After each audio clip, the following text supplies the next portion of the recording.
Hello, everybody. This is Andrew Cuneo. Welcome back to my YouTube channel. I've got a very special guest today coming off of, I believe it's your 12th Pro Tour Top 8 or is it your 13th? It's Kai Budde. S- Hey guys, yeah, so it's my 12th top finish. I'm not really sure what they count in there. It might be my 12th top 8 because I probably don't have any other top finishes. Also, I think they count like the Rivals League in there, so I think it's probably like my 11th top 8, but yeah. I was pretty happy. Not Yeah. complaining. So this was Pro Tour Lord of the Rings. Was this the first big tournament for you since COVID, or at least the first big paper tournament? It was the first big paper tournament, yeah. Like some of these arena events were pretty big, and at least this final Rivals League tournament, like at the end of one of the seasons, where like top 4 go to MPL or something, that was a pretty big tournament, I think Yeah. so.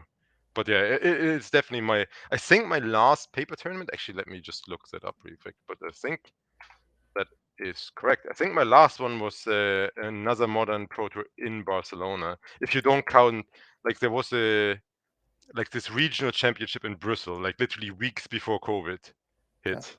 That was like the last paper tournament. But yeah, that was Pioneer, and then yeah, the one before was Music Championship 4, which was Modern in Barcelona. I think that's the one that Toffel won with Tron somehow. I don't know how that happened really, but yeah, there it That's is. the Hogak one. Yeah, it's a Hogak one. Yeah. Like our Hogak deck was really good for that thing, and we did really well with it, but we lost like two people lost win it into something, and we just didn't have anyone top 8. Yeah, that's the one where I set the record for the longest deck check in the history of the Pro Tour. What happened? It's probably not actually the longest deck check, but my opponent, they deck checked him and they decided that his sleeves on his Hogaks were marked. And so Okay. they did an investigation to figure out if he had marked them or if he claimed a previous opponent had like surgically extracted them, and that was how they got marked. So they Okay. had me sit by myself for the whole round, and it really seemed like he was going to get DQ'd. Then a judge came over and had me move to like a separate table outside of the tournament, and they told me I was going to have to just play my round against that opponent, like while the rest of the tournament went on to the next round. Like I Oh. got lapped by the tournament, but then it was a Hogak deck, and he just beat me so fast that it didn't actually skip ahead to the next round. But they were trying to get the tournament to move on ahead, and I guess they would have like kept out opponents for us to play our next round also behind. I don't know. It was a Huh. disaster. Yeah, that sounds pretty bad. Yeah. But so anyway, this is Pro Tour Lord of the Rings. Were you a Lord of the Rings fan of this before the set came out, like I, movies, books? I mean, I wouldn't consider myself like a fan, but I mean, I watched the movies at least once, probably twice, and I did read all the books, and I read the Hobbit book as well. Yeah. So I mean, I knew the characters pretty well and that stuff. I When mean, you I read the generally like books, to read fantasy books, so yeah. did you sing all of the songs out loud? I did not sing the songs. No, no. It's always been my dream to convince someone that you have to do that to fully appreciate Lord of the Rings. So, if you're trying to make my dreams come true, you could go back and reread them and sing the songs. I'll pass. I'm sorry. Another disappointment. Yeah. So before we jump into your actually draft, let's talk a little bit about your modern deck. You played Teamer Rhinos, and Yeah. you So remember, I mean, it's modern, right? So you probably don't really. You can't break the format or anything. Our testing was okay. I was testing with the usual crowd, like Reed Duke, Eli Cassis, yeah, Edgar Mahales, LSV, Sam Pardy, Seth Manfield, Jim Davis, Will Pullian, Gabriel Nassif, like aspiring Spike was in there for this one. He was actually super useful. It was like a pretty big team, but I mean, we played a ton of modern. I think we recorded like 3,500 games in our spreadsheet or something. But still, like we had one semi-new deck, I guess, which was like a mid-range Atraxa Reanimator, I guess. Like you weren't super focused on reanimating Atraxa. It also had a Grief Scam, but not with the Black Scam cards, because you had Ephemerate to keep the Atraxa in play after the Goryo's Vengeance. and turn 1 Ephemerate on Grief is just ridiculous, because first you take the removal spell, then you take something else, and then with the third Grief from the flashback of the Ephemerate or whatever that thing is called, you then get whatever their 4 mana card is in the hand or something. But that, I mean, Eli wanted to play that deck for a while. It had a reasonably good record, but it just didn't seem good enough. And then in the end, we split on pretty stock decks. Like most of the team played Yakmos, which turned out to be a pretty bad choice. Then there were Edgar, Arne, and me on Rhinos. Nassif was playing Living End because that's just what he played mostly on stream. And then there were Lewis, Sam, and Ely on the Samwise combo deck. So yeah, we played a bunch of decks. I mean, oh, day one record wasn't actually that great. Limited was just above 50%, and then on day two our record was really good. I think we crushed both limited and constructed on day two. 3 people missed day two, so most of us made it. Yeah, overall it was a good tournament, but we certainly didn't break it or anything. The Rhino deck just seemed average. My choice to play it was because I thought Rakdos and Yakmos would be the most played decks, and Rhinos actually matches up pretty well against those. Like against Rakdos, even if they grief scam you, you have a lot of super powerful cards. If you draw one of them, you just immediately back in the game. And then also the problem with the deck is that you're not playing any of the super good Lord of the Ring cards, which are mainly Ring and Bowmaster. But then the plus side is that everyone is playing 4 Bowmasters, and you're just completely immune. You have no targets for it. You don't have any card draw outside of Fire Ice, and then maybe the Land Cycler thing.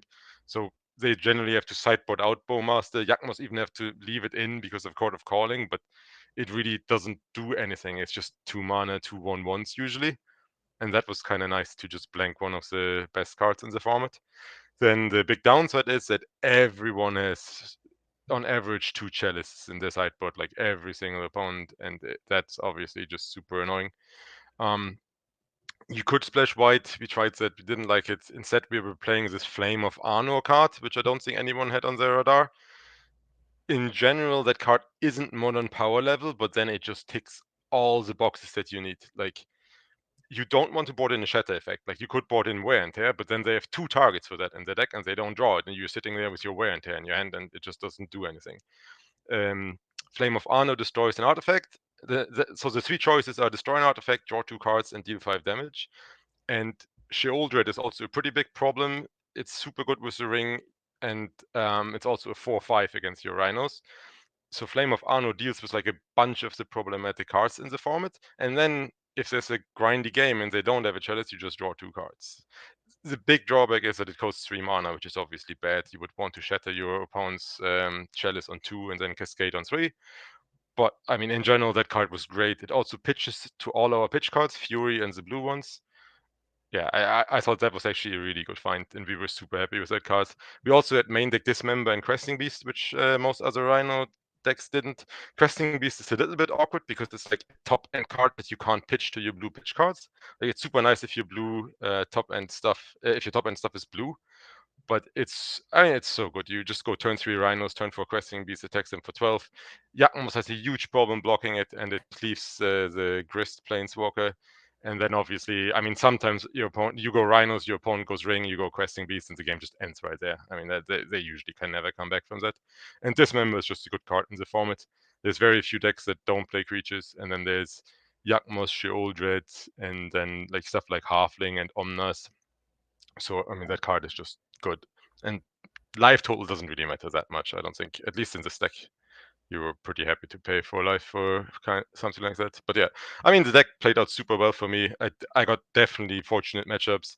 Omnas is a bad matchup.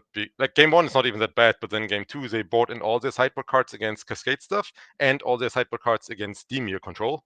And then you just get sandwiched in between like Veil of Summer and Flusterstorm and Chalice and all these cards, and you just kind of in a pretty sad position. I only played against that once, beat it. The Team Handshake guy thought that Tron is a great matchup against Rhinos. I kind of disagree. I went 2-1 against it in the tournament. Obviously, Calzano beat the crap out of me in the quarterfinal. But the way that matchup worked out was like he was higher in the Swiss, so he went first game 1, which is obviously huge in Modern.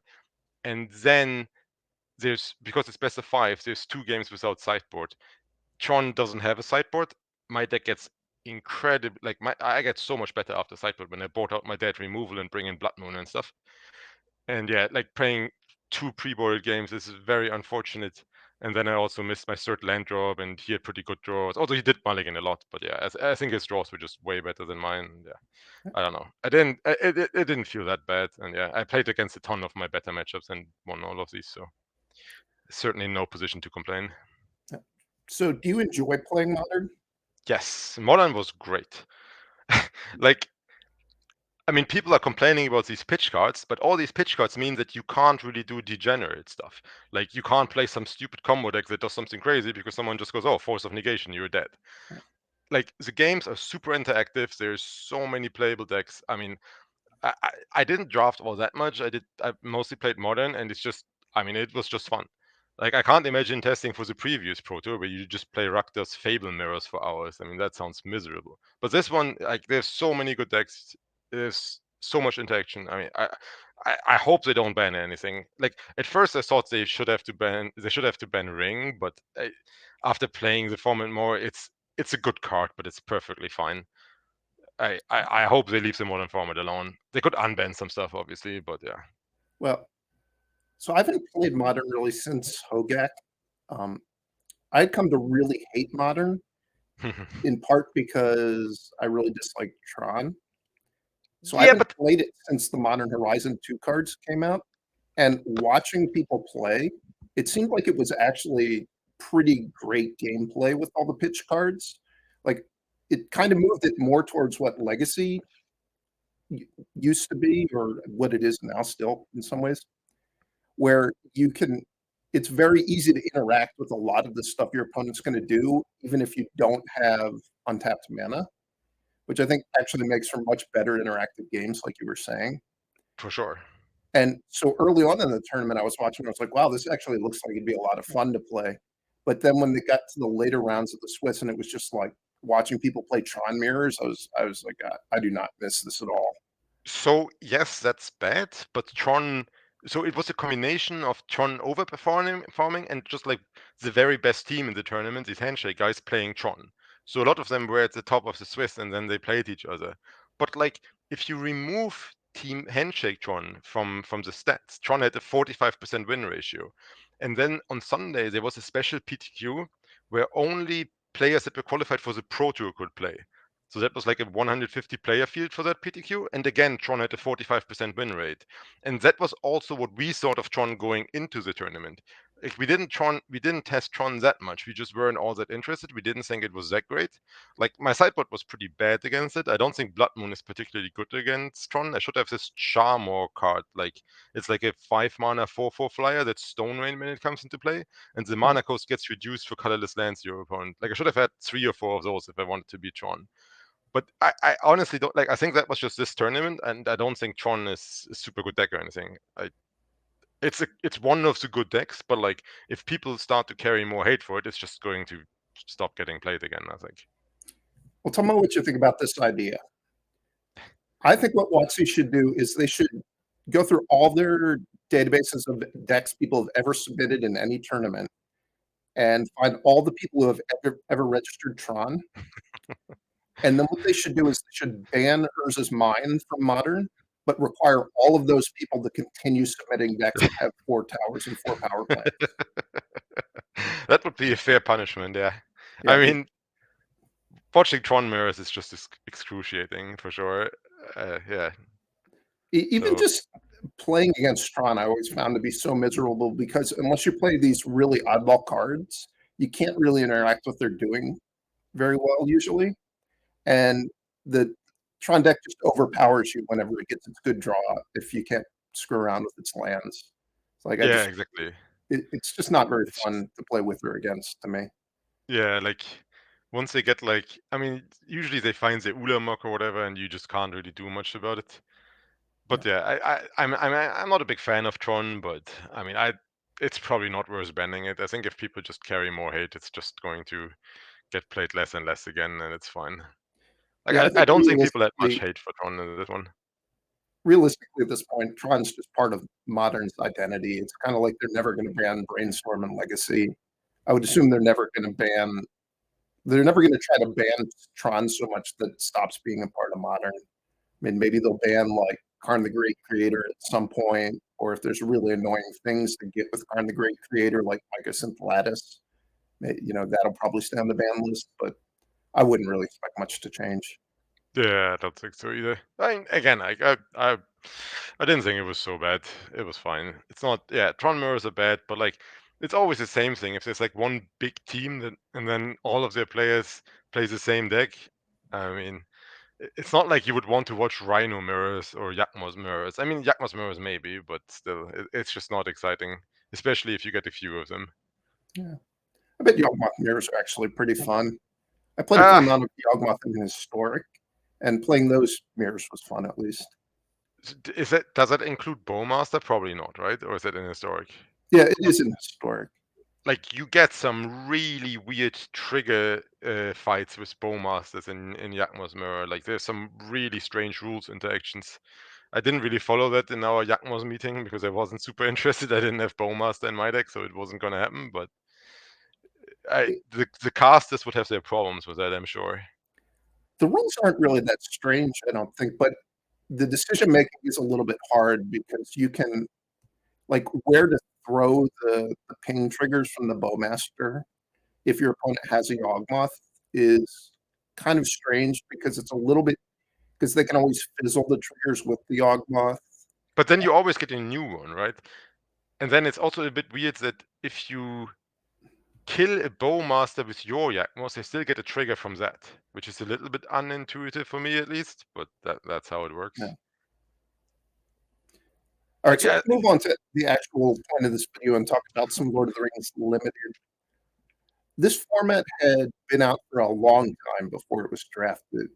Did you have like strong color preferences or a strong idea about how you wanted to draft the format going into the Pro Tour? yes, I want it to be black. Like, black is just by so far the best color. It is just, I mean, the design of this has to be a little bit questionable, but like the fourth or fifth best black common is like where we started with like the white commons or something, which was really odd. Like, but then everyone should, in theory, be fighting for black, so it's difficult to say. But yeah, like in general, you want to be one of the Grixis color combinations, with black red and blue red probably being a bit stronger than blue black, but blue black is perfectly fine. And then black white is okay. And after that, like, I mean, the problem with this with green white and green blue is that you need these synergistic uncommons and rares, and taking the first copy of them is just super risky because if you don't get the others, your deck is just a train wreck. You and like the food stuff in green white is just even worse than the scry stuff. Like if you don't get all the synergies, you just don't really have a deck. So I really wanted to just stay out of that if somehow possible. Yeah, I basically agree with all that. And so you Like, also thought going in that all the Temple of the Ring stuff was good or undercosted. well, I mean, some of them, like some of the tempting cards are actually as bad as they should be because this tempting is worth like what half a card or something. But like then there's like claim the top black common, which is just insane, and then that makes even that 3/2 in black that comes into play tempt the ring. That's just the third best black common, I think, or like the fourth black probably behind the discard spell. But like just tempt the ring buffs the cards so much, and then with white and green, it's really difficult to get a good amount of temp cards. Like this somewhere, I think it was the 17 lands website. They had a graph where you saw the number of tempt the ring cards, and then against your game win percentage, and it's just like it goes up to 4 and then it goes straight up. Like if you were above 6 tempt the ring cards, then you were looking pretty good. Like you constantly want to get to level 2 basically. After that it doesn't really matter that much, but reaching level 2 and not reaching level 2 is just a hell of a difference. Yeah, I think that they sort of tried to learn some lessons from the dungeon draft mechanic in AFR with how they did Tempt the Ring, and I think they got a lot of stuff right, at least in terms of there wasn't all this kind of pointless extra complexity that the dungeon venturing had. But it does seem like the balance isn't quite right, and also it's a little bit weird that step 1 and step 3 don't really do very much at all, but, like, step 2 is great, and step 4 is also pretty good. Yeah, maybe it would have been better to swap 2 and 3, I Yeah, guess. I don't know. That probably would make things a little bit better. yeah. I wonder But how much they flip those around in testing because I do think if you could make one change to the format, just switching 2 and 3 would actually probably improve it a fair amount. like I know we're going to talk about my second draft, but that's exactly what went wrong in my first draft. Yeah. Like in my first draft, I opened the black card, then never saw another black card. I knew the guy in front of me was heavy black. Probably the guy in front of that was black too. Picked a bunch of red cards. It was fine. I got the second pick, this 1/1 double strike goblin rare, so my deck wasn't too bad. And then I opened the bowmaster in the second pack, and I'm like, all right. I mean that now we're back into black. And then I ended up black red. I never saw a land cycler, and I picked every single Tempter Ring cards I saw, with the exception of one claim, which was in the bowmaster pack, so I couldn't really take it. And I ended with like 2 or 3 Tempter Ring cards. So I lost round 1 against the mediocre black-white deck, and I lost exactly the way I expected to lose, by just flooding out in game 1 and game 3. And you can't, like, that's what makes this format good, that you don't really flood out that much, because there's land cyclists and there's level 2 Tempter Ring. But if you don't have either of these, like, a much worse card quality deck with a level 2 ring is just going to beat your better cards almost all the time, because I mean you just draw some lands eventually and they don't. So yeah. All right, well, let's jump into your draft. So this is the start of day 2. You're 7-1, so you're at the top table. Yep. And let's open the first pack. Poor Simon Nielsen should have been covered, but I stole that from him, I guess. um, yeah, I don't think there was all that much to talk about. Yeah, so you've Like, got the rare Sauron, and then none of the good commons, really. yeah, like there's a raise the dead common, like return the creature tempering. Like usually raise the dead is just a bad limited card. Like you can sometimes play it, but with tempering it's actually a really good card. The Sauron we didn't have that high either. So looking at the picture, so we had Claim as the best black common, and then we had the Crow as the second best, and then Torment of Gollum as third. Yeah, And then in the fourth tier for commons, we had the Land Cycler, the 3/2 Ogre, and the Erase the Dead, and we had the Sauron basically on that power level. So yeah. below Torment of Gollum. I mean, I still think it's correct to take it. It's a fine card. Not too unhappy with that first pick, but yeah, it's not great or anything. That doesn't sound like a very good first pick. It's a card that you're saying is about as good as the fourth best common in that color. It's it's not, but you do want to be black. So, and yeah, then I got Oh, past another black rare, but that again, that's a super weak pack. Like this smear goal thing, we kind of have in the same tier. I think it's not great either. It cannot, like, sometimes you could just go off with it because you keep getting temp triggers and you get more lands into play, stealing from your opponent. But like I was considering to take the 1/1 menace with stem ring, but I mean you can't really. I don't think. Like I don't like green, but I didn't mind black green that much. You have like one of the best uncommons is this Old Man Willow, and usually people don't want to be black green, so you have a chance to get that a little bit later.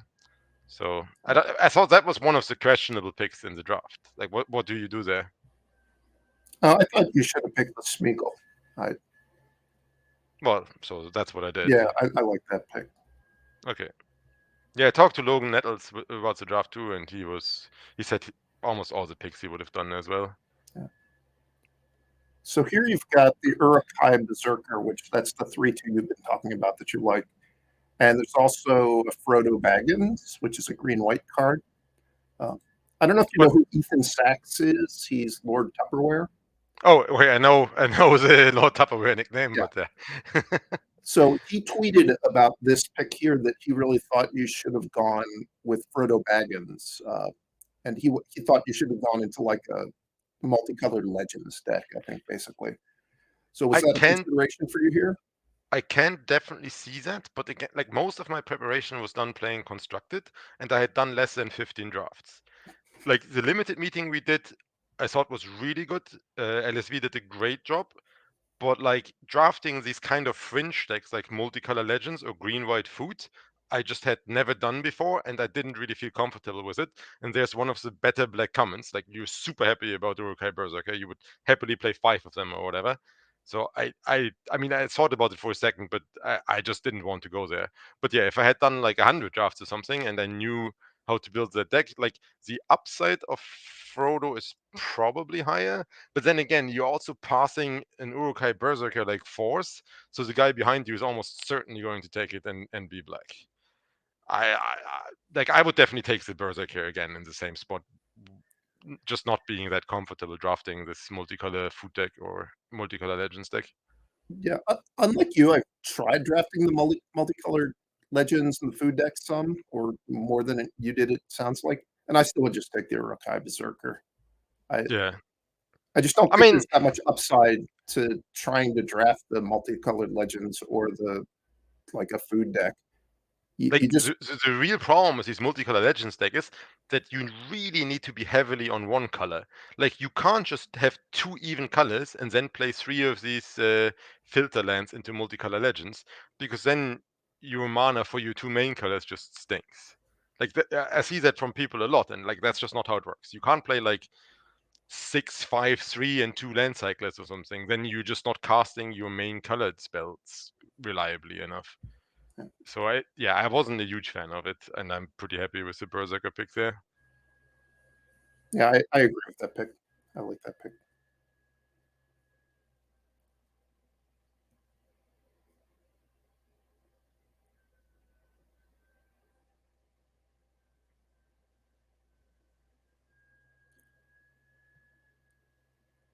One of the things I don't like about this format is it feels like there's so many green commons that are just terrible. Yeah, Like you read them once and you're like, okay, I'm not even going to ever look at that again. So this pick, I guess it's Haunt of the Dead Marshes versus Oliphant. yeah, I guess the Pelagir Survivor is a good card, but I don't think it's worth branching into blue when you can just take Haunt of the Dead Marshes. yeah. I mean, that's a fine card. It's nothing special, but like you're usually pretty happy to have 1 or 2 of those guys, so Yeah. it's fine. And it was good to not take the Oliphant there going back, because the guy in front of me was actually Black Red. So if I would have just sidestepped into Black Red there, it was bad enough that he was cutting all the black cards. Yeah, there I thought about taking the land to just maybe go multicolor, but I don't. Okay, I don't think you know what that land does. Oh, that's the other one even, right? No. I knew what that one did. Like at some point I had the filter land as a decision. No, I knew there was a bad one for sure. Yeah, you've That's pulled the really, really bad one to the front of the pack. yeah. The one that you should never put in your deck under any circumstances ever.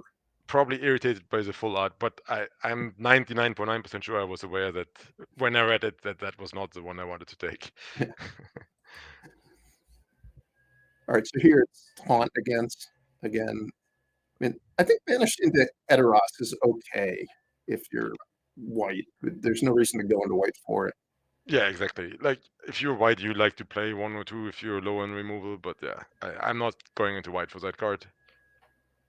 The problem is in white black you kind of stuck with a lot of 5 drops, but Yeah. it's one of the better ones. So that card, the 5/6, that has one of the higher win percentages if you look at the 17 land data, if I remember that correctly. I mean, if you cast it, it's just ridiculous. Yeah, And so that getting that so late, I was like, yeah, I like that pick on Quick Beam. So if you haven't drafted the sets very much, you probably don't know which creatures are Ents and which creatures aren't. So we're going to rely on like knowledge from the movies potentially to are there even any other side? I yeah. don't think so. Well, I think it triggers off of Tree Folks rather than Ents, and so there's actually another Tree Folk in that pack, the Enraged Huron, and the Generous Ent is also an Ent. Hmm. But I don't think there's any other legendary Ents in the set. I wonder if I missed it at some point. Like I had 2 of the 4/5 guys. Yeah. I wonder if I missed it ever, but I only played this guy once, and basically the turn where I played it, my opponent to jump block was his board, so There wasn't that much to miss after that. That was actually this Jake Beardsley guy who was super nice to play against, actually. After he lost to me in limited, he then just never lost another match in the tournament. All right, here, so you pulled Ringside, and I don't know the name of the screen card, but it's one of the ones you should never play with. The 3/4 scry. Yeah. Yeah. Like ringside is not too bad. Like the first time I saw the card, I kind of misread it and I didn't understand that it tempts first and then you get a legendary creature of a color and then you search for something of that color. I mean, if you have something good enough to search up, which I didn't really at that point, I don't think. But I mean, if you're blue black, I think you're happy to play one of that. That card still strikes me as pretty weak, but maybe I'm underestimating the added value of tempting. Well, I mean, it just depends what you're finding, right? I mean, Yeah, but like there's not right that now, many. it would be mediocre in my deck, I think. So you get Wizards Rockets over like nothing in green or black, basically. Yeah.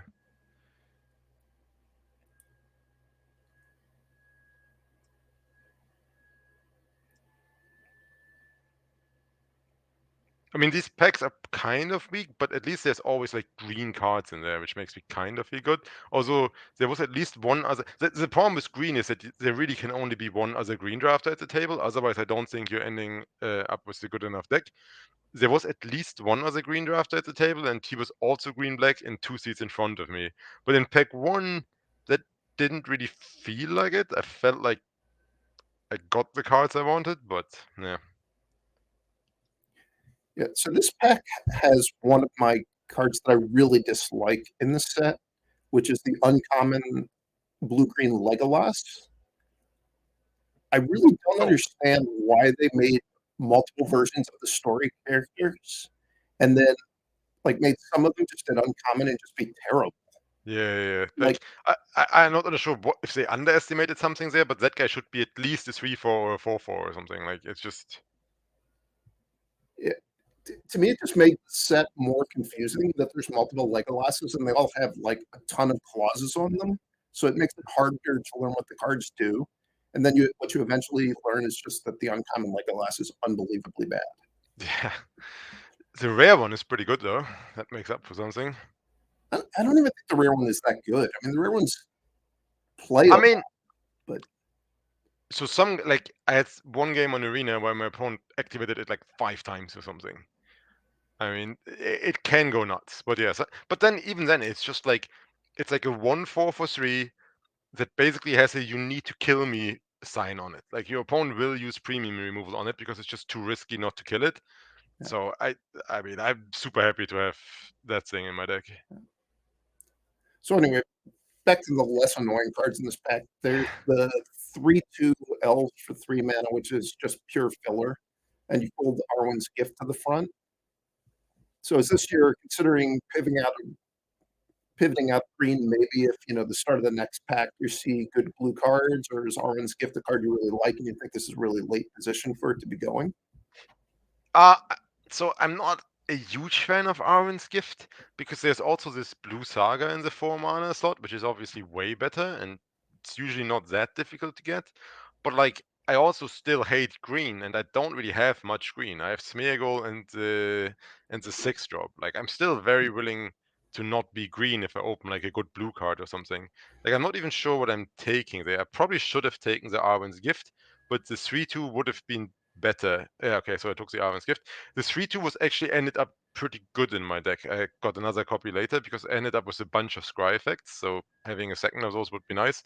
But I think Arven's Gift is correct there because you just would prefer to be blue-black still, I think.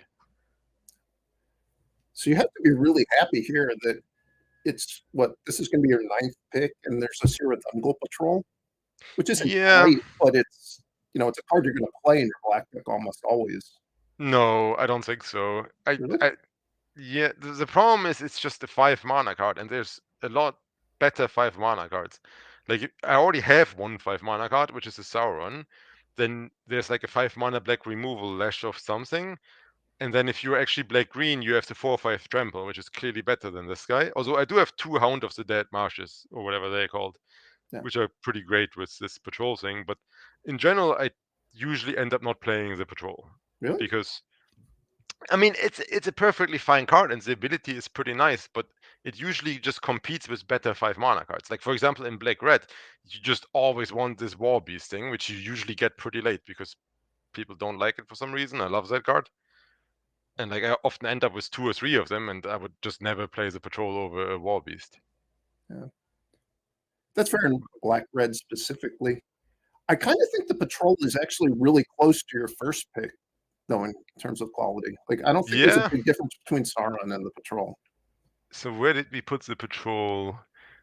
Okay, so we had the patrol below Hound of the Dead Marshes, below Nasty End, below Easterling Vanguard, below Lash, below Ambush, below Muster. Like we had the patrol, I mean, like in the second last tier of the Black Commons at least. But I think a big reason of that is just it competes against better 5 drops a lot, and you don't want that many 5 drops, I don't think. Yeah.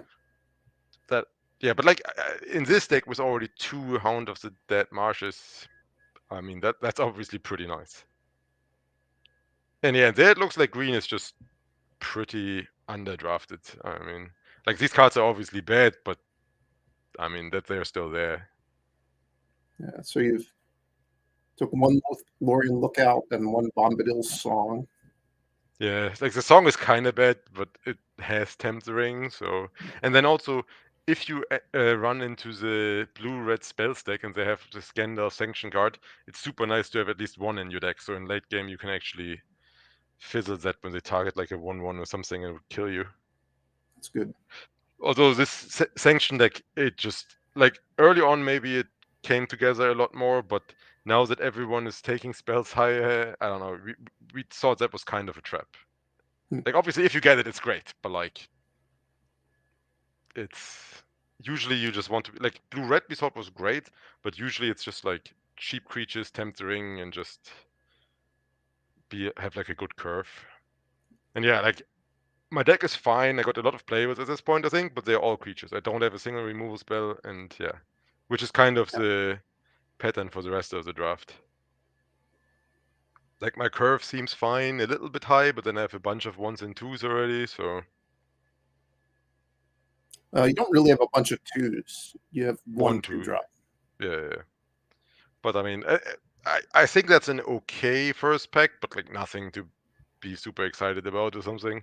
Yeah, I'd agree with that. It's. Yeah. I think you drafted your seat well, but you just didn't see that many great cards. Yeah. I mean, I have 2 rares, but like neither of these rares is something you're just super happy about. I didn't pass much black, so I had some hope, but then again, like the guy behind you can just easily be black, and then you just hope for a good pack 2, and then he knows that he doesn't get anything in pack 3 again, but that's life. I don't even know what Calzano ended up drafting in this. I didn't play it. I don't know what colors he had. I don't know either. It's probably something I could look up because they're saving the draft decks on MTG Melee, which also then gives you an error for the modern rounds because it says your deck list isn't submitted, which got me a little bit of a scare. So he was playing 9 islands, 6 swamps, 1 mountain. Yeah, so he was black. Like we were just so many black drafters in a row. That was crazy. Yeah.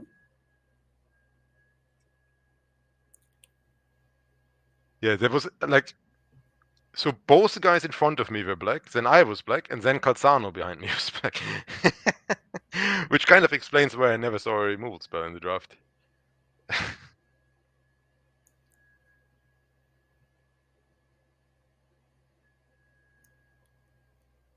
So what are you hoping to open?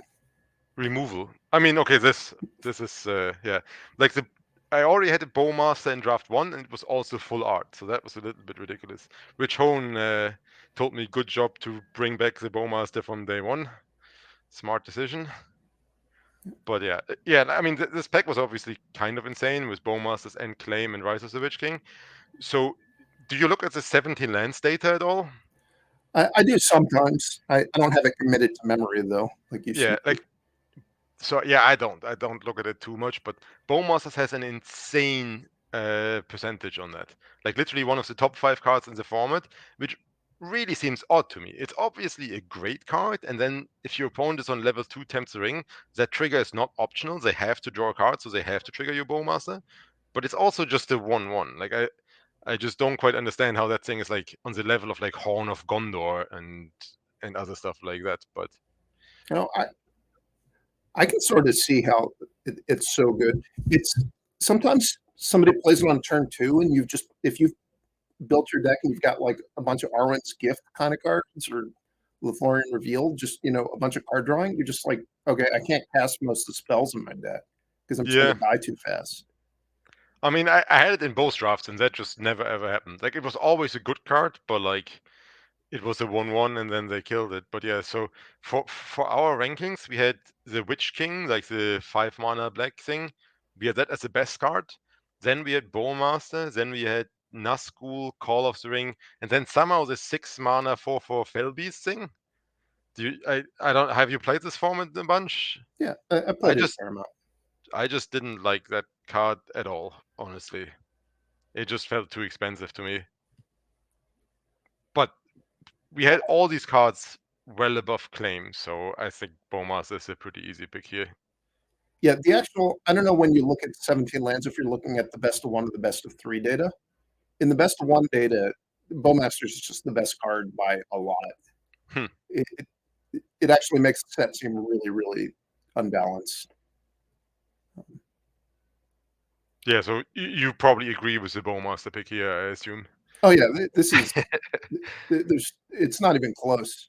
The I, one I card we haven't talked about is the Aomir, the red uncommon, which yep. there's no reason for you to pick that here, but that's also I think the best uncommon in the set, at least in best of one. Yes.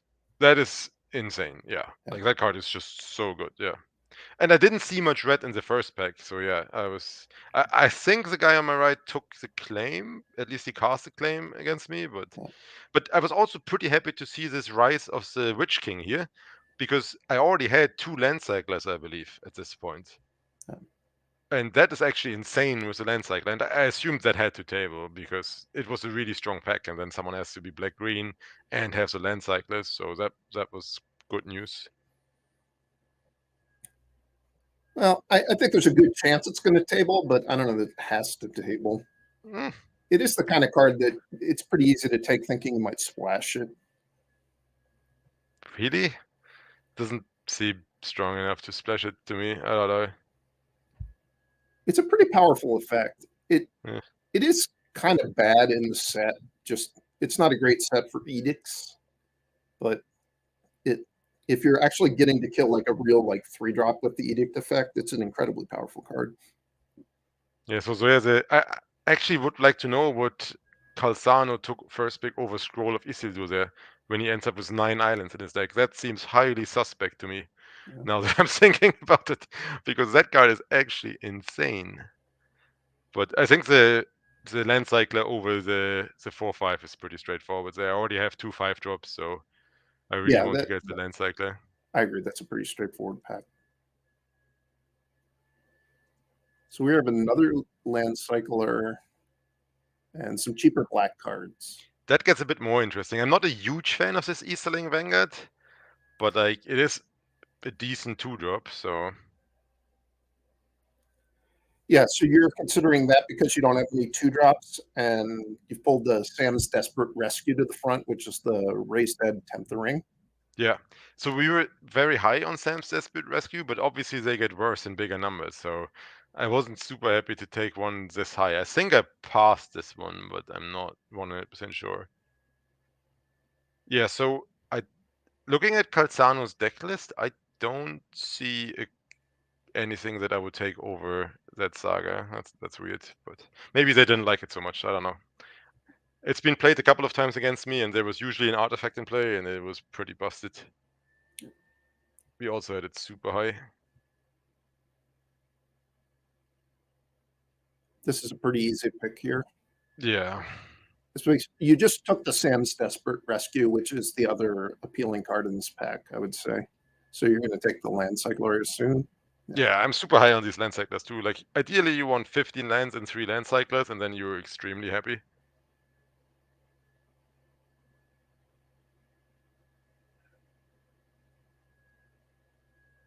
And then I'm also hoping for the Rise of the Witch King to table, so that makes additional land cyclers nice.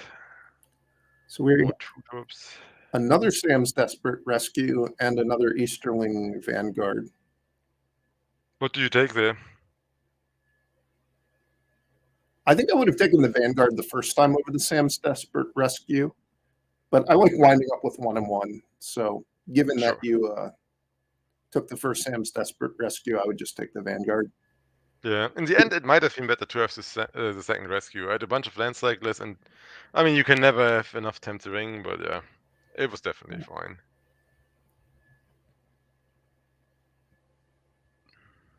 So we've got bad true drop versus the black 5 drop that you don't like very much. And I mean, I'm now solidly into black green, and there's a really good common 5 drop, and I already have one of the patrols and the Sauron, so I wasn't too excited about it, but I think it was just by far the best card in the pack, so not really much competition. How do you feel about the Rohirrim Lancer? Obviously, it's not in your colors, but I mean, you weren't The 1 including mana that 1 when you 1. said the best card in the pack, right? The 1 mana 1 1, you mean, or Yeah, the the one man 4/3? 1/1. Yeah. I mean, when I first saw it, I thought it was unplayable, but obviously it's great. It's a 1 Right. mana card that has Tempering on it. Like in my first draft deck, I would have killed for 1 or 2 of those. So now you've got your third land cycler, so you're expecting to play 15 lands at this point. Yep. I mean, I wouldn't even mind to play 16 if I don't know. I'm happy to cast my lands like this, but ideally I would play 15 at this point. Yeah. So they get a choice between Grand, which is the black vehicle, and Breaking of the Fellowship. Do you just think Grand is going to be completely unplayable and like outside of a deck with a lot of amass? I've had really bad experiences with that card. I've played it a couple of times and it just was very mediocre. It felt like these green decks, especially with my mana curve, I felt like I was going to be a more defensive deck most of the time. And that thing is not very good at blocking at all. It's pretty good at attacking, but I didn't really feel like that's where I am at that point. So did you take Breaking of the Fellowship thinking you would play it, or just as a hate draft, or maybe you're going to splash it? Mostly as a hate draft, but like sometimes you get like 2 of these mana elves and then a land cycler or something, and then you're happy to play it with 1 mountain. I mean, like at this point, I didn't have any creature removal, so like if my mana worked out, then I wouldn't mind splashing it. And so Rise of the Witch King wheels, which you got to be very happy about that. Yep, that was good news.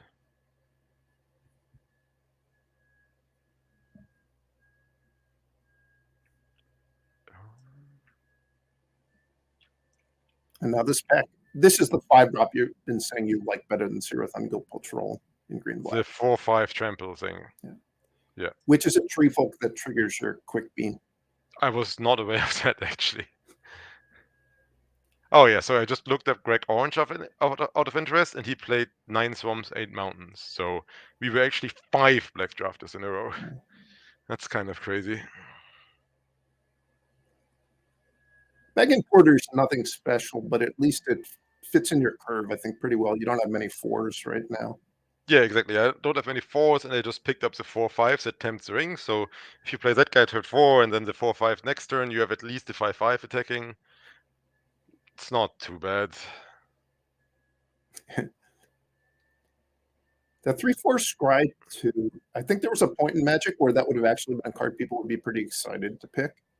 For sure. But now it's like, don't ever put that in your deck. It's too I, bad. I mean, we used to put Urnimjin into our constructed decks, which was a 4 mana 4/5 with drawbacks.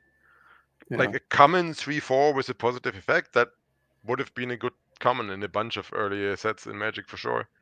But now, yeah, it's not anywhere close to playable. I mean, okay, it is playable, obviously, but like, you don't want it. Like even like one of the worst black commons is that 3/4 thing with menace that's 4/4 if you have like an orc or goblin in play. Yeah. And I mean that thing is perfectly fine. Like that's like literally possibly the second worst black common in the set. But like if you have one of those in your deck, that that's perfectly acceptable. nothing Yeah. wrong with that. But yeah, So for people I that haven't watched a Pro Tour before, what's going on right now is you're reviewing your picks between Pack 2 and Pack 3. At a Pro Tour draft, you're not allowed to just pick up the cards you've picked and look at them in the middle of the draft. So I wanted to ask you about, you haven't done this in a while because of COVID and just, not traveling for Magic tournaments. And also, we're both getting up to a pretty advanced age. Do you find it hard to memorize your whole pool, like for during the sure. review period now? Yes. Yeah, for sure. I mean, I used to have way more experience at this. I used to go to a GP every other weekend or something, and I was doing this a lot more. And like also I used to do a shop draft like twice a week or something, which was essentially the same as this, where Yeah, we weren't allowed to look at the cards during the packs.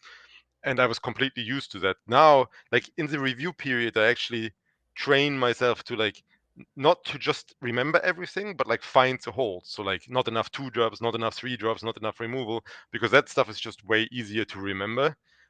But yeah, like especially when you're not locked into your colors, it's sometimes like because you're used to draft on Magic Online or Arena where you just see your entire card pool and it's super easy to see, okay, I can easily splash this, I can easily switch colors. But yeah, here you don't have any of that. And yeah, that's like I should probably do more drafts before events where I just don't use that added information, but I never end up doing that. So it is definitely getting, yeah, I'm definitely worse at that than I used to be for sure. yeah. That's actually basically the way that I did it for when I came back and started playing again. I couldn't remember everything. I can remember doing drafts where I would literally like pack two. I would open the pack. I'd be disappointed. I'd be like, oh man, I'm unhappy to pick this, and I would pick a card, and then like two picks later, and I would forget what I had picked. And I'd be like, oh man, I can't wait to get to the review period because I'm going to get to see what that card was that I know I forgot. I didn't have that at least in this PD, but I can only wouldn't remember that rule it out happening. for the future. Yeah, I can only remember that happening to me once. But I would do the same thing where I would just be like, I'd be looking at your pool and I would say, okay, I want to get removal spells, and my curve is a little bit high, so I want to look to get more 2 and 3 mana creatures. That's what Yeah, I'd be thinking exactly. here. Yeah, like prioritize removal, prioritize 2 and 3 mana stuff. I had some 4 mana drops, and yeah, that was about it. But in general, I had like 18 or 19 cards after pack 2. Like, I think I would have been pretty happy if the draft stopped right there because pack 3 is not gonna work out, as you will see very soon. Like right now, yeah, you can see that already. I have like the amount of playables is just very high. Yeah, They're not particularly great, but they are playable.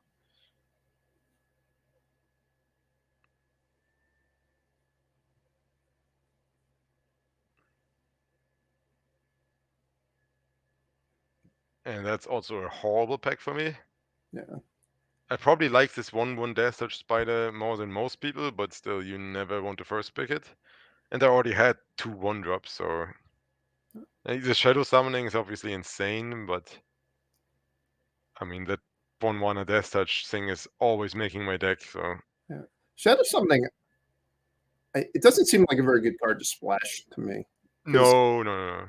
so much of it is just being able to play it on curve. For sure. Yeah, you want to play that turn too. Like I would rather, like I would much rather splash like this fellowship thing, the red one common Tempt the Ring. Like that's a way better card to draw on turn 5 or to cast on turn 5 or something. While obviously Shadow Summoning is way more powerful in the right deck. All right, so we got And another empty pack. Yay. there's a lot of good red cards in this pack. Yeah.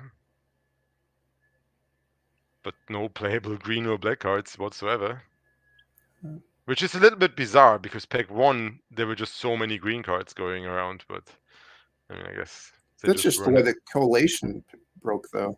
There's no, I mean, the guy on your right didn't take all the green cards out of the pack. He only got to He take one card. definitely did not. I think he probably took like a good black card over the good red card, which was a bit unfortunate for me. But So you're definitely still live to potentially splash Smite. It's not a pure hate draft at this point. yeah, although I don't have one of these 2 mana elves, so I think your only splashing thing right now is the one Wizard's Rockets. Yeah, which which is I'm not not really great super happy in. to play. Yeah, it can be fine in a red deck that's trying to splash if you've got improvised club, but trying to Yeah. splash off of it in a non-red deck is not ideal. But like, yeah, the problem is that it doesn't cantrip the turn you play it, so it's really awkward to just play as a cantrip. Yeah. Yeah, I mean, again, just no playable. I like, especially in this draft where you really don't want to go 0-3 at the 7-1 table. I don't mind just hate drafting there, but obviously it's pretty sad. Yeah. There's All a right, here's the playable. 1-mana 1/1 guy, which seems perfect for your deck. The, Which is actually worse than you think it is. As like, this card looks better than it actually is because the 7 mana thing comes up so rarely with Tempting. Like, you just don't want, like, in normal format, sure, you just play your lands and eventually you get to 7 mana and you have this pump effect. But in this format, you quite often get to get the Tempting loot and you just never get to activate it. But still, it's a good card. I mean, it sounds like you're just discarding the wrong cards to tempt the ring. That sounds like user error. yeah, I like to discard lands and keep my stuff, but maybe I should do it the other way around. I don't know.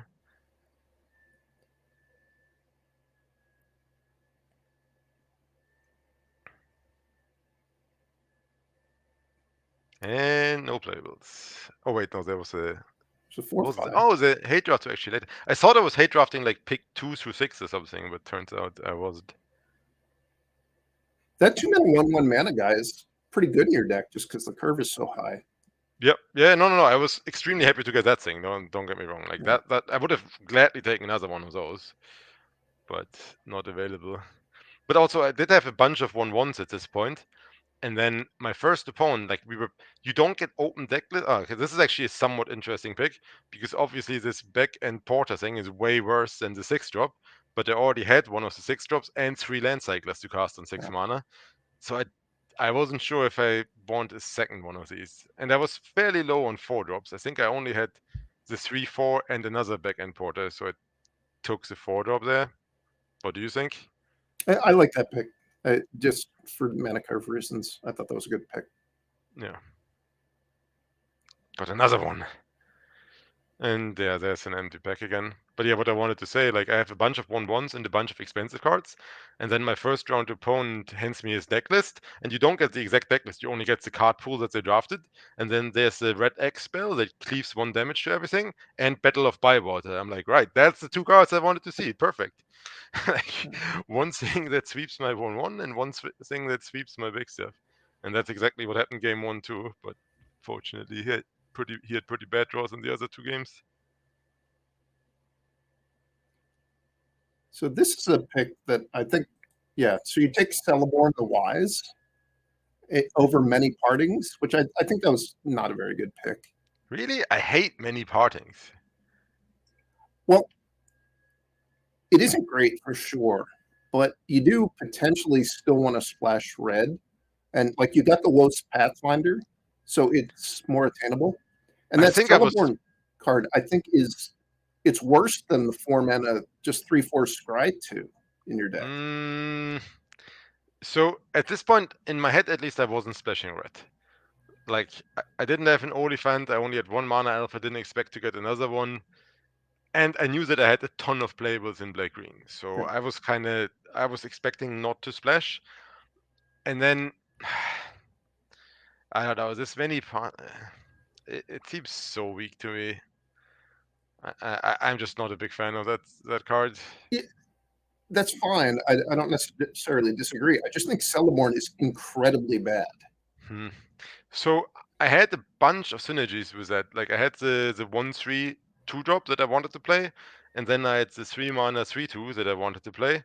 And they, like, I mean, he is a 4. He attacks as a 4/4. Yeah. He's obviously miserable in defense, but I mean, I did actually end up playing it, and he was okay. I think, like, there was one game where he was actually like 5/5 or something. But yeah, uh, certainly not a card I'm excited about to play. But I think he's better than the 3/4 in most of the cases.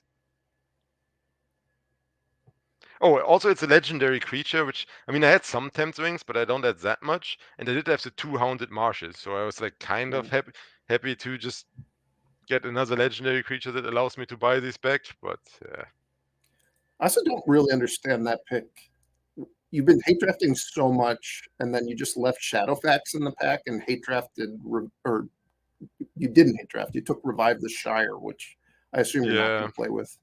No, I didn't. Probably should have taken Shadowfax. I kind of underrated Shadowfax. I think I thought it was just like not a very good card, but yeah, it It's was pretty actually good. yeah, it was pretty good against me actually in match one. So yeah, I should have hate drafted more there. I think. You finally get one of those 4 mana 3/4s we've been looking for. Yep, went straight into my sideboard. Had to read that card. Too many mushrooms. Don't like mushrooms. That bow is, I think, fringe playable sometimes, but I honestly thought about playing it because I yeah. was so low on spells. I think you don't have the right kind of deck for it. Where Yeah, like your I creatures are all either giant or really small, so the +1/+2 that doesn't do that much for you. I agree. I didn't end up playing it. Like from my final build, I Yeah, asked a bunch of people if they would change something, and I think Jim Davies said he would play the bow. Most people said they would probably play the second copy of Bombardier's Song, but I wasn't too high on that either.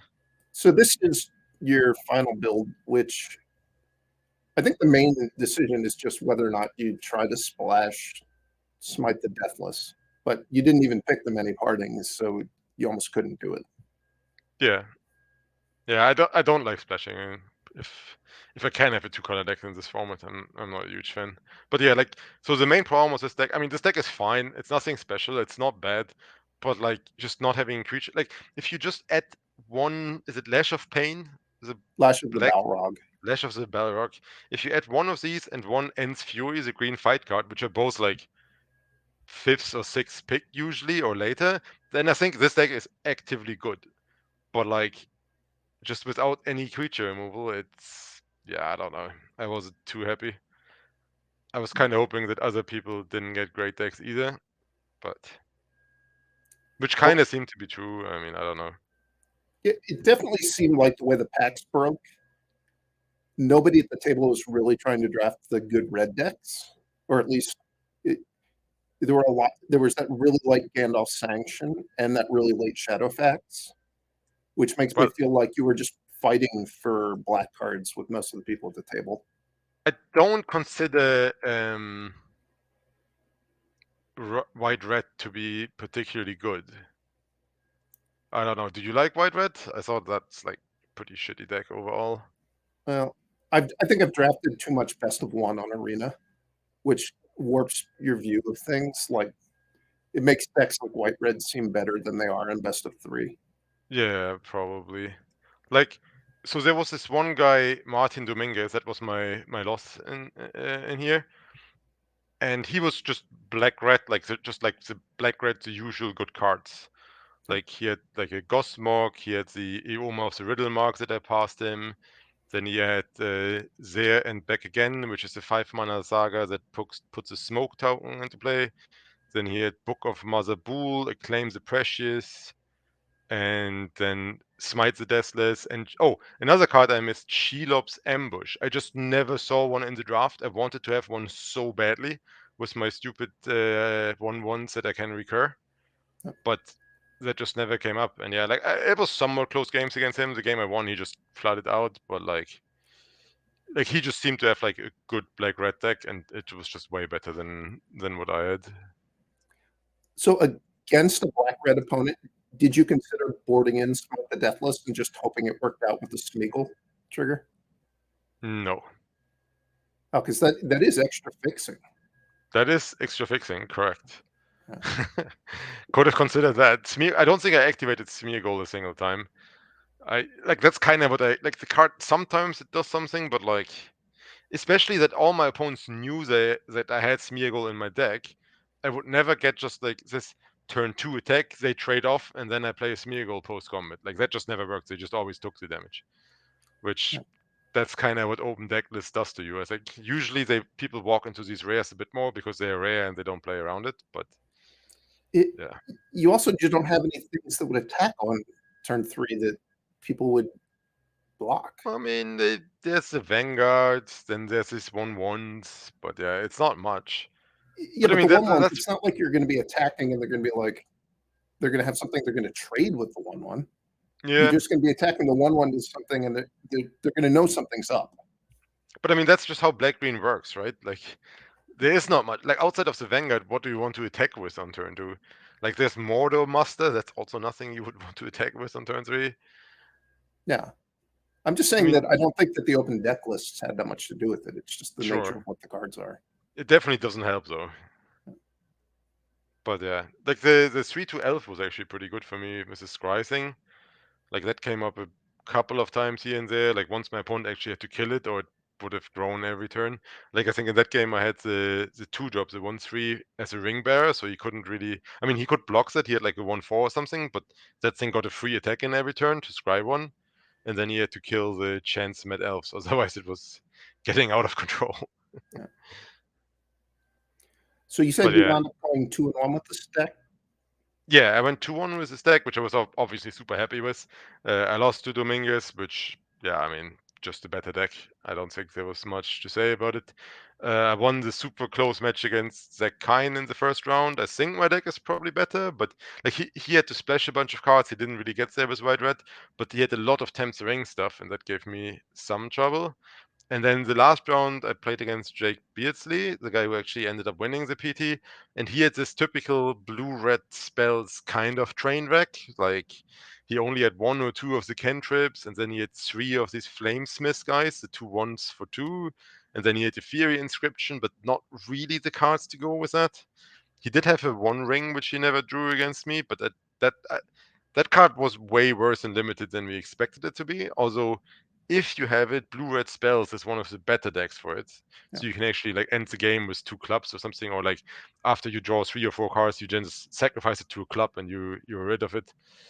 But yeah, those games, like I mean, he got me low once, but then I think I just drew both of my ends and could cast them, and then the food just put me out of reach, and then my creatures were just so much bigger than his stuff, and he couldn't really do much about it. Yeah. Yeah, so yeah, 2-1, and yeah, super happy about the 2-1 with this. And then you wound up you had to play the last round to clinch for the top 8, right? Yeah, like my modern started off pretty bad. Like the first round against Simon Nielsen was pretty close, lost 2-1 against Tron. The next round I played against Gabriel Nassif, teammate on Living End. Living End for this Rhino stack is just horrendous. I mean, you just can't win game one. It's almost impossible. Then you bring in the 4 endurance, but yeah, he just 2-0'd me in I don't know 15 minutes or 10 minutes, and most of that was probably shuffling. And then yeah, then I had my back to the wall. I already thought the tournament was over when I got an Omnas pairing next round. But no, I actually got Tron next round. Beat that, then I beat Omnas, and then the last round I actually got a pretty good matchup with 5 color. What's it called? The Indomitable something creativity. Yep. 5 color creativity. Uh, I hadn't tested the matchup, but I was told that basically Rhinos was the deck that kept creativity in check when it was the best deck in the format. Game one should be super easy, and it actually was somewhat easy. Game two, he sideboarded 4 silences and a reprieve. The problem for the creativity deck is that, unlike other control decks, it can't put in Chalice, because then they would hit Chalice with their creativity, which is obviously not what they want to be doing. So, but still, like his sideboard was pretty strong, and I assume that he's probably a small favorite afterboard, but he got horrible draws, and yeah, It wa he was actually what happened was this is one of your matches I watched. There was a spot where he could have played his second silence to stop your crash of rhinos or whatever the rhino card is called. yeah, yeah, yeah. And he didn't do it because he saved it because he wanted to use it to force through creativity, I'm assuming. But Yes. what wound up happening is he just drew 2 more silences. So he drew all 4 silences over the course of the game, and you just beat him to death with the rhinos that you got in that one turn where he decided not to silence them. Yeah, I actually watched that on site because the match was delayed on coverage, so I could watch it in the players' lounge. I think he misplayed there. Like, I think it's just too positive thinking to keep the silences back. And then he had to deal with one of the rhinos. And then I had one rhino token, which was kind of killing him, and he drew a Teferi with the silence in hand. And I think the correct play at this point would again be to silence first and then cast the Teferi to kill my Mhm. last Rhino token. But then obviously he's out of silences, and I was sitting there with cards in my hand, so he assumed that I had a counter for any creativity he draws, so he didn't do that. Turned out my counters in my hand were two mystical disputes, so I managed to counter his Teferi, but then I was empty-handed, but then he just didn't draw. Like, he had two draws for creativity to still win the game, I think, but he just didn't. Like, his draws were definitely pretty bad. It's I wouldn't call it mistakes, it's just like it's just a decision that he made. Like, he thought, okay, I need to actually draw a creativity and force it Right. through, but he if he chose another game plan, he probably could have won that game, I think. But Yeah, I've never played with that deck, so I don't know that I can really say that it was a mistake, but it did seem like he had different decisions he could have made where he would have won for sure. actually, one thing, and I thought that was almost certainly a mistake. I was at least super surprised by it. So I had a 2/2 Shardless agent, but nothing else, and he played a Fable. And then I attacked with the Shardless agent, and he traded with a Fable token. And I was sitting there with, like, I think I had like a Force of Negation and two Disputes in my hand, and I was super scared of that Fable just flipping into Kiki Jiki and him starting to copy his Fable token. Because then he just builds up treasures. Eventually, he can cast his Archons if he draws them and stuff. So I was super happy that he traded off that Goblin token. But obviously, I mean, I had creature removal in my deck too, so I mean, I could have just drawn something. But at that point, I didn't have anything, and when he played the Fable, I was like, oh shit, this is going to be bad in 2 turns. But yeah, I think he could have just taken that 2 damage 2 more times, but yeah, I don't know. It's All right. always easy to say that stuff when you know my hand, obviously. Yeah. So are you qualified for Worlds now? Are you gonna play? I am qualified for Worlds. I hope I can play. There might be like private problems that means I can't go because it's already in 6 weeks. But Oh, like, I definitely want to play, and I think I will be able to go. Also, where is it? it's in Las Vegas. It's the 25th of September, I think. Like that weekend of September at least. So it's a pretty far flight, but I mean that's not going to stop me, I hope. And then another fun fact: they also qualified for the Protos for next year. The first one is in Chicago, and I actually won the last two Protos in Chicago. So I'm still the reigning Chicago champion because somehow they used to do a Proto in Chicago almost every year back in the days, and they haven't done one in the last 20 years. Chicago is a really expensive city. I think that's why they hadn't done them in a while. It's also really cold in February, so that's gonna be bad. But yeah, no, I mean, I hope I can play these things. I definitely would like to. Like, I've never played a small field worlds. This is obviously not a small field worlds. This is like this will probably feel more like the Proto. It's like 120 players or something. So it's a new standard format, I think. So yeah, Fable is finally banned. Well, it's not really a new standard format. It's just they banned a few cards and there's going to be another set, but there's no rotation. Yeah, but so my assumption is that, like, that's why I didn't like this rotation change in the first place, because I think they are just now forced to power creep the new sets more. Because clearly they don't want to print a new set, and then it turns out most of the cards are just worse than the big card pool that's already in standard. So it kind of feels like now they are forced to have a stronger power creep, and then it's like a sort of soft rotation because the new cards are better and everyone has to play the new cards. But we will see how that works out. But yeah, I Well, thought I was done with Magic for a while again, but it looks like I have to play Standard now. well, I'm going to make a prediction without knowing anything about the spoilers. There's not going to be any 4 drops in the new Eldraine set that are better than Shieldred. Yeah, that likely checks out. I mean, they would have to try really hard. Although there's no ring in Standard, at least, so that's holding Shieldred back a little bit. That is such a stupid combination. If you want to play with or against that combo, you can just play Alchemy. If you want to feel what it's like at standard power level, it is so much more abusive than it is in modern. Huh. Like So playing Alchemy, where Bowmaster's Ring and Shieldred are all legal, it's very hard to get rated against someone who isn't playing black. that sounds logical because these cards. I mean, this Aspiring Spike, he was very close to play the mono black deck he streamed a lot, which is just that. It's just Shieldred, Ring, Bowmaster, and then like Sword Inquisition, and a bunch of removal spells. and these cars are just so powerful. I mean, Yeah. eh, All right. Well, thanks for coming on. no It was problem. great having you. I hope you enjoyed it. Yeah, it was And fun. thanks everybody for watching. I'll see you next time. Hopefully. Bye.